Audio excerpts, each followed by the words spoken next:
राजस्थान के वीरों में एक नाम सदियों से गूंजता रहा है, महाराणा खुंबा। वे न केवल युद्ध कौशल में निपुण थे, बल्कि न्यायप्रिय और धर्मशील शासक भी माने जाते। लेकिन एक रहस्य था जो केवल चंद लोगों को ही ज्ञात था।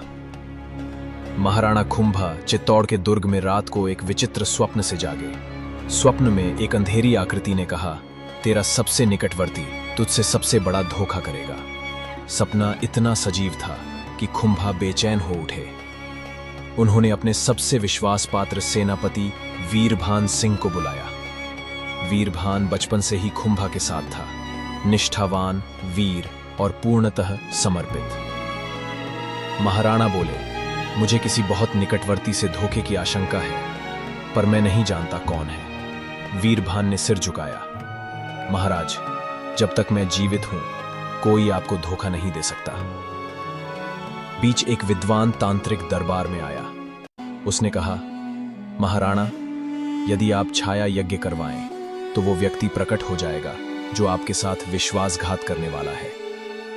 महाराणा सहमत हुए। पूरे चित्तौड़ में एक विशेष यज्ञ का आयोजन हुआ, छाया यज्ञ, जिसमें हर दरबारी को अग्नि के समक्ष खड़ा होना था। कहा जाता है कि विश्वासघाती की छाया यज्ञ की अग्नि में नहीं दिखाई देती। एक एक दरबारी आया, सभी की छाया अग्नि में दिखी। अंत में वीरभान सिंह आया और उसकी छाया अग्नि में अदृश्य हो गई। दरबार में सन्नाटा छा गया। महाराणा स्तब्ध रह गए। क्या उनका सबसे प्रिय सेनापति विश्वासघाती था? वीरभान की आंखों में आंसू थे। महाराज, मुझे नहीं पता ये क्यों हुआ, पर मैंने कभी विश्वासघात नहीं किया। तभी तांत्रिक बोला, महाराज, ये सिद्ध हो चुका है, ये व्यक्ति ही धोखेबाज है। महाराणा ने कठोर हृदय से निर्णय सुनाया, वीरभान सिंह, तुम्हें आजीवन कारावास की सजा दी जाती है। महीने बीते, चित्तौड़ में अकाल पड़ा, फसलों में रोग लग गया, जलाशय सूखने लगे। महाराणा ने उसी तांत्रिक को फिर बुलाया, परंतु अब वो तांत्रिक गुमशुदा था।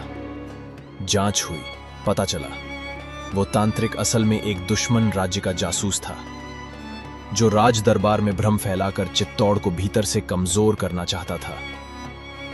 महाराणा का सिर झुक गया।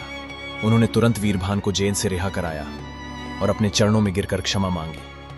पर वीरभान ने शांत स्वर में कहा, महाराज, जब आप सत्य और न्याय के लिए प्रसिद्ध हैं तो मुझ पर संदेह भी एक परीक्षा थी।